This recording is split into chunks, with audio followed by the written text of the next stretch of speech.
Radiological और nuclear आपातकालीन स्थितियों के भाग में आपका स्वागत है। इस भाग के अंत में आप निम्न कर सकेंगे: रेडियोलॉजिकल और न्यूक्लियर आपातकालीन स्थितियों को परिभाषित कर सकेंगे, रेडिएशन और उसकी किस्मों का विवरण दे सकेंगे। यह पहचान कर सकेंगे कि कैसे रेडिएशन अलग अलग क्षेत्रों में इस्तेमाल होती है। रेडिएशन एक्सपोजर और उसकी किस्मों को समझा सकेंगे। मनुष्यों पर रेडिएशन की बड़ी डोज के प्रभाव को समझा सकेंगे। रेडियोलॉजिकल और न्यूक्लियर आपातकालीन स्थितियों में करने वाली और ना करने वाली चीजों को समझा सकेंगे और रेडियोलॉजिकल और न्यूक्लियर आपातकालीन स्थितियों में स्वयंसेवकों की भूमिका को समझा सकेंगे। आइए रेडियोलॉजिकल आपातकालीन स्थितियां क्या हैं, यह समझ के शुरू करते हैं। रेडियोलॉजिकल आपातकालीन स्थितियां ना उम्मीद की गई और संभावित तौर पर खतरनाक स्थितियां हैं, जिसमें आयोनाइजिंग रेडिएशन का निकलना, उसके साथ संपर्क या प्रदूषण शामिल है। जो रेडिएशन निकलती हैं, वह अलग अलग किस्मों की हो सकती है, जैसे एल्फा कण, बीटा कण, न्यूट्रॉन, गामा किरणें और एक्स किरणें। अलग अलग सेटिंग्स में रेडियोलॉजिकल आपातकालीन स्थितियां हो सकती हैं, जिसमें न्यूक्लियर सुविधाएं, अस्पताल, उद्योग, कृषि और खोज संस्थाएं शामिल हैं। रेडियोलॉजिकल आपातकालीन स्थितियां तब हो सकती है जब रेडियोएक्टिव या न्यूक्लियर सामग्री का परिवहन होता है। यह कर्मचारियों, जनता और वातावरण की सुरक्षा और स्वास्थ्य को जोखिम में डाल सकता है। इसके संबंध में तुरंत प्रतिक्रिया देनी चाहिए और नियंत्रण उपाय भी जारी करने चाहिए ताकि इसके प्रभाव को कम किया जा सके और हानि को रोका जा सके। आइए न्यूक्लियर आपातकालीन स्थितियों के बारे में आगे जानते हैं।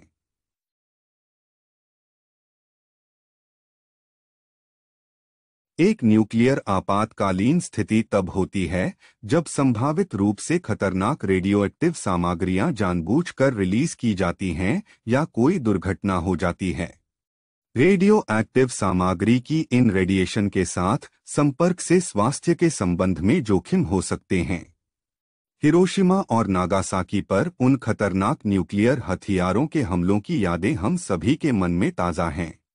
और जिस तरह हमने यूएसए में 3 माइल आइलैंड में रिएक्टर दुर्घटनाओं के बारे में सुना है और जापान में यूएसएसआर और Fukushima Daiichi nuclear power plant दुर्घटना के बारे में सुना है, और इसने सच में यह दिखाया है कि कैसे किसी न्यूक्लियर इमरजेंसी के बारे में लोग सोचते हैं। इन घटनाओं को भूलना मुश्किल है। कई लोग न्यूक्लियर आपातकालीन स्थितियों को केवल इन ऐतिहासिक घटनाओं के साथ जोड़ते हैं। हालांकि यह महत्वपूर्ण है कि हम स्मॉलर स्केल न्यूक्लियर और रेडियोलॉजिकल आपातकालीन स्थितियों के लिए भी तैयार रहें।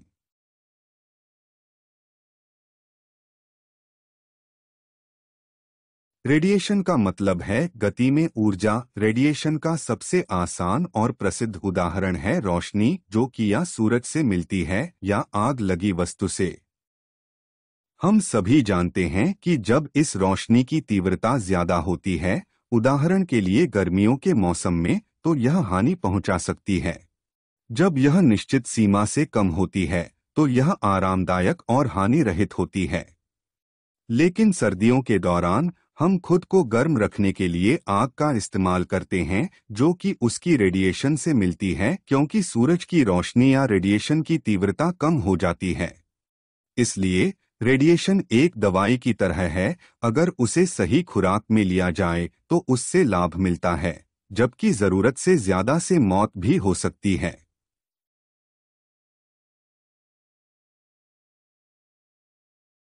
रेडिएशन या तो आयोनाइजिंग या नॉन आयोनाइजिंग हो सकती है, और जानने के लिए प्रत्येक प्रकार पर क्लिक करें।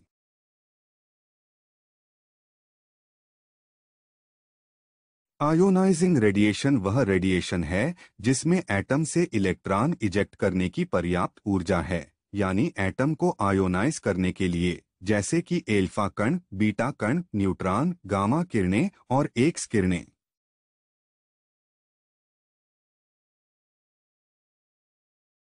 नॉन आयोनाइजिंग रेडिएशन या गैरायनीकरण विकिरण इस तरह की रेडिएशन है जिसमें एक एटम से एक इलेक्ट्रॉन को हटाने के लिए पर्याप्त ऊर्जा नहीं होती है। उदाहरण के लिए पावर लाइनों से रेडिएशन, रेडियो और TV waves, cellphone, microwave, infrared device, visible light और आदि। आइए अलग क्षेत्रों में रेडिएशन की एप्लीकेशन के बारे में जानते हैं। रेडिएशन का इस्तेमाल अलग अलग क्षेत्रों में होता है। उदाहरण के लिए निदान और इलाज के लिए रेडिएशन का इस्तेमाल किया जाता है।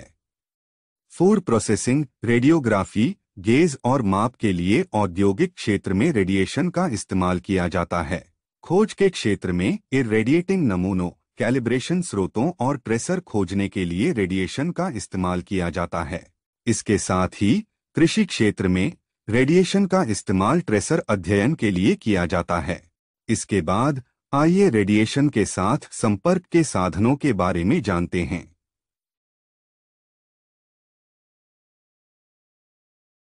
हम व्यवहारिक तौर पर रेडिएशन के समुद्र में हैं, जो या हम तक आउटर स्पेस से पहुंचती है या पृथ्वी पर सामग्री से। इसे बैकग्राउंड रेडिएशन कहा जाता है। बैकग्राउंड रेडिएशन का मतलब है वातावरण में प्राकृतिक स्रोतों से निर्मित आयोनाइजिंग रेडिएशन के कम स्तरों से व्यक्तियों का निरंतर संपर्क, जिसमें आउटर स्पेस से कॉस्मिक किरणें शामिल हैं, पृथ्वी की सामग्री से टेरेस्टेरियल गामा किरणें और मिट्टी, निर्माण सामग्री और अन्य वातावरण में रेडियो एक्टिव सामग्रियां शामिल हैं। एम्बिएंट रेडिएशन रोज के जीवन का हिस्सा हैं और प्राकृतिक बैकग्राउंड रेडिएशन के साथ विशिष्ट रूप से वार्षिक संपर्क प्रति वर्ष 2.4 मिलीसीवर्ट है। यह ध्यान देना महत्वपूर्ण है कि बैकग्राउंड रेडिएशन संबंधित रूप से कम है और रेडिएशन का एक बेसलाइन स्तर बनाती है जो नियमित तौर पे व्यक्ति देखते हैं। रेडिएशन एक्सपोजर वह स्थिति है जहां बॉडी रेडिएशन के संपर्क में आती है। दो तरह के रेडिएशन एक्सपोजर होते हैं, जिसका नाम है आंतरिक एक्सपोजर और बाहरी एक्सपोजर। हरी एक्सपोजर का मतलब है रेडियो एक्टिव सामग्रियों से रेडिएशन प्राप्त करना जो कि जमीन या हवा में मौजूद हैं या बॉडी के सरफेस या कपड़ों के साथ जुड़े हैं।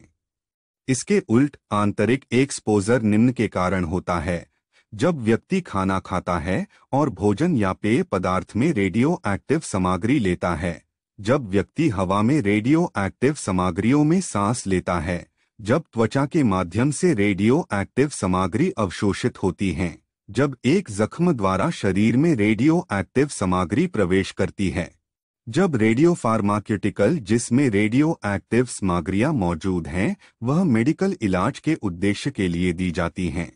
दोनों मामलों में शरीर रेडिएशन के संपर्क में आता है। इसके बाद आइए अधिक रेडिएशन के साथ संपर्क के बारे में जानते हैं।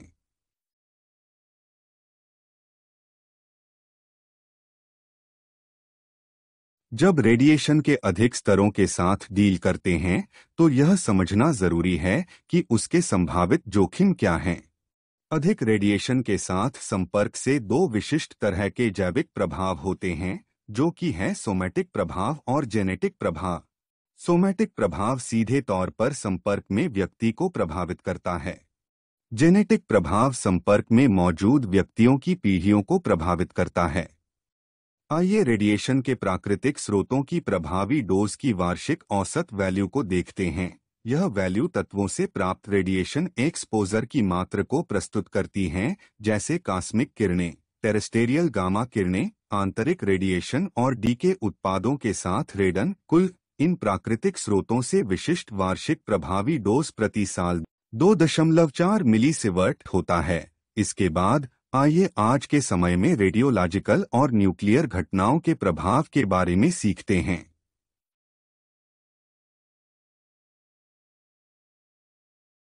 आज रेडियोलॉजिकल और परमाणु घटनाओं का प्रभाव पहले की तुलना में और भी अधिक महत्वपूर्ण हो सकता है।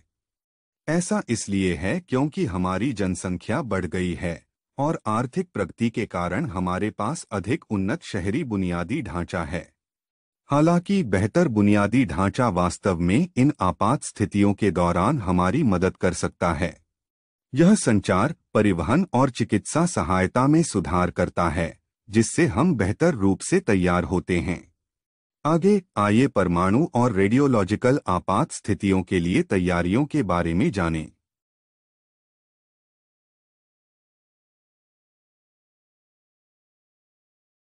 परमाणु आपात स्थिति से निपटने के लिए परमाणु सुविधा के विभिन्न सेवा समूहों के बीच समन्वय की आवश्यकता होती है। सार्वजनिक क्षेत्र में संभावित रेडियोलॉजिकल परिणामों की स्थिति में 3 स्तरों यानी जिला, राज्य और केंद्र के सभी अधिकारी महत्वपूर्ण भूमिका निभाएंगे और प्रभावी ढंग से जवाब देने और जनता को सूचित रखने में ऑफसाइट अधिकारियों की सहायता करेंगे। बरती जाने वाली सावधानियां। आगे आइए इनमें से कुछ सावधानियों के बारे में जानें। रेडियोलॉजिकल और परमाणु आपातकाल के दौरान आपको यह करना चाहिए: घर के अंदर जाओ और अंदर ही रहो। विकिरण के संपर्क से बचने के लिए दरवाजे, खिड़कियां बंद कर दें। सभी भोजन, पानी को ढककर रखें और केवल ऐसी ढकी हुई वस्तुओं का ही सेवन करें। रेडियो या टेलीविजन चालू करें और अपने स्थानीय प्राधिकारी की सार्वजनिक घोषणाओं पर नजर रखें। खुले क्षेत्र में अपने चेहरे और शरीर को गीले रुमाल, तौलिए, धोती या साड़ी से ढकें। घर लौटें, कपड़े बदलें या उतारें। पूरी तरह धो लें और ताज़े कपड़े पहनें। स्थानीय अधिकारियों को पूरा सहयोग दें और उनके निर्देशों का पूरी तरह से पालन करें, चाहे वह दवा लेने, निकासी आदि के लिए हो। आपको परमाणु विकिरण के खतरे के बारे में पता होना चाहिए।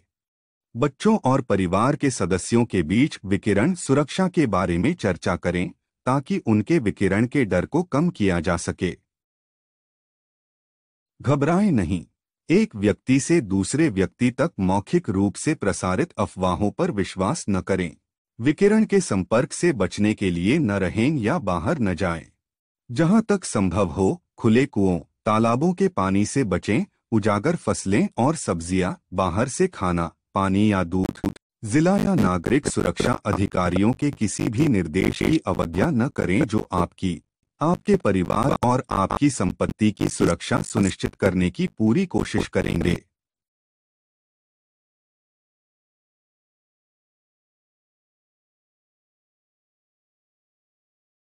आइए परमाणु ऊर्जा विभाग की पहल पर नजर डालते हैं। परमाणु ऊर्जा विभाग और उसके घटक प्रतिष्ठान परमाणु विज्ञान, प्रौद्योगिकी और नवाचार को आगे बढ़ाने में महत्वपूर्ण भूमिका निभाते हैं।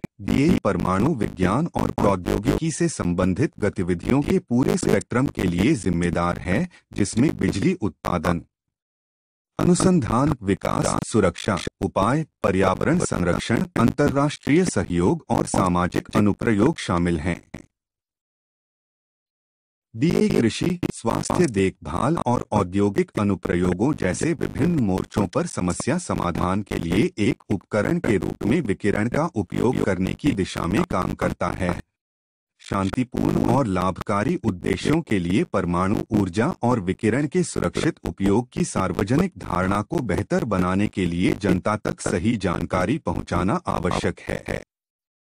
परमाणु ऊर्जा विभाग के पास पहले से ही प्रिंट और इलेक्ट्रॉनिक मीडिया दोनों में ऐसा सक्रिय कार्यक्रम है। आइए अब आगे परमाणु ऊर्जा नियामक बोर्ड की भूमिका के बारे में जानें। इस देश में परमाणु और विकिरण अनुप्रयोगों को सुरक्षित रूप से उपयोग करने में सुरक्षा के प्रति परमाणु ऊर्जा नियामक बोर्ड की भूमिका के बारे में जागरूकता पैदा करने के लिए इसने एक सार्वजनिक जागरूकता कार्यक्रम चलाने और दूसरों द्वारा आयोजित ऐसे कार्यक्रमों का आयोजन करने और उनमें भाग लेने का निर्णय लिया है। इसने अपनी वेबसाइट पर उन आगंतुकों के लिए एक ज्ञान आधार उपलब्ध कराने का भी निर्णय लिया है जो यह जानकारी चाहते हैं कि मानव और पर्यावरण को नुकसान पहुंचाए बिना परमाणु ऊर्जा और विकिरण का सुरक्षित उपयोग कैसे सुनिश्चित किया जाता है। आगे आइए रेडियोलॉजिकल और परमाणु आपातकालीन स्थितियों के दौरान स्वयंसेवक की भूमिका के बारे में जानें। रेडियोलॉजिकल और परमाणु आपात स्थितियों में एनडीआरएफ की भूमिका।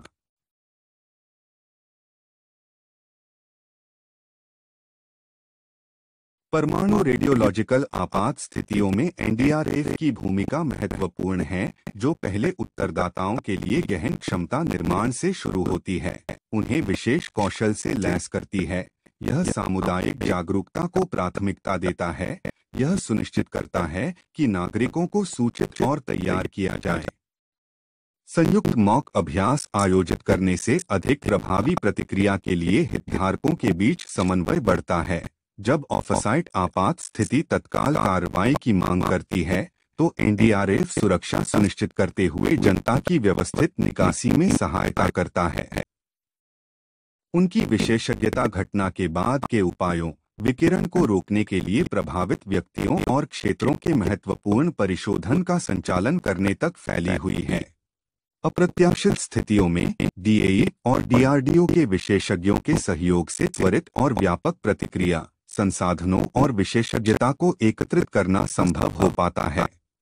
यह सामूहिक प्रयास सार्वजनिक सुरक्षा के लिए परमाणु और रेडियोलॉजिकल आपात स्थितियों के प्रभाव को कम करने में एनडीआरएफ की महत्वपूर्ण भूमिका को रेखांकित करता है।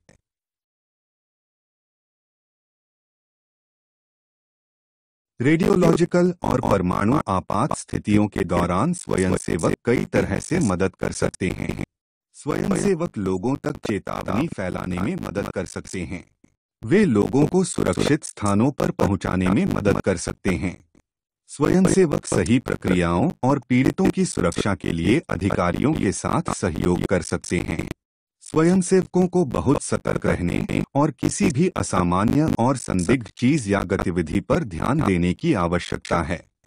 इसके अलावा इसे अधिकारियों के ध्यान में लाएं। स्वयंसेवक समुदाय में दूषित भोजन, भूमि या पानी, वायुजनित संचरण की निकटता के बारे में जागरूकता फैला सकते हैं।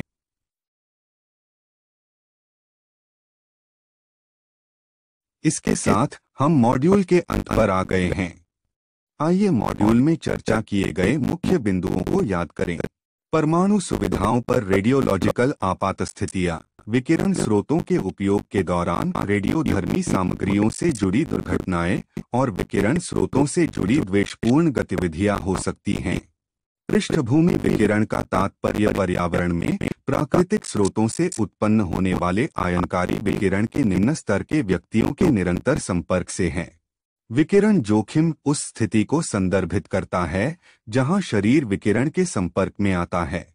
विकिरण की बड़ी खुराक के संपर्क में आने से दैहिक और आनुवंशिक प्रभाव हो सकते हैं।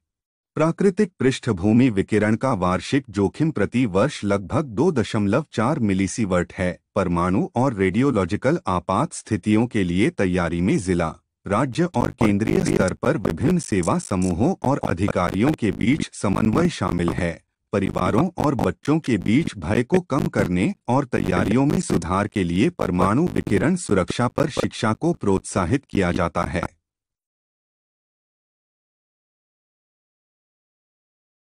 अब इस विषय के बारे में आपकी समझ को परखने का समय है। यह एक मूल्यांकन अभ्यास है। हर सवाल के लिए समान अंक तय किए गए हैं। आपको इस टेस्ट में सफल होने के लिए कम से कम 60% अंक लाना जरूरी है। सवालों को ध्यान से पढ़ें और उचित विकल्पों को चुनें।